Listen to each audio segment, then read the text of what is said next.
The classic symptoms of a post-concussive syndrome associated with a mild TBI include memory disturbances, headaches, an inability to focus, a lack of ability to sustain attention, difficulty with word finding, sometimes visual disturbances, insomnia, and the list goes on. And typically doctors, if they see 3 or more of these symptoms that persist over a length of time following a head injury, and they're able to rule out the existence of these symptoms prior to the head injury, they tend to gravitate toward a focus of post-concussive disorder.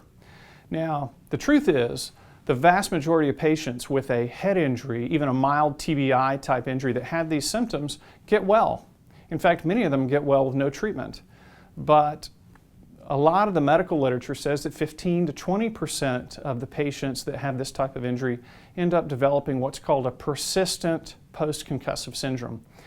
And they define that in different ways, but basically people that have it for longer than 6 months, longer than a year, longer than 18 months, longer than 2 years, some people have it for life.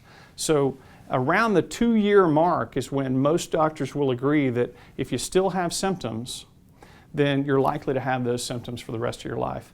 Unfortunately, the medical literature is replete with lots of examples of people who've had relatively mild head injuries that ended up with lifelong disabilities from those mild head injuries.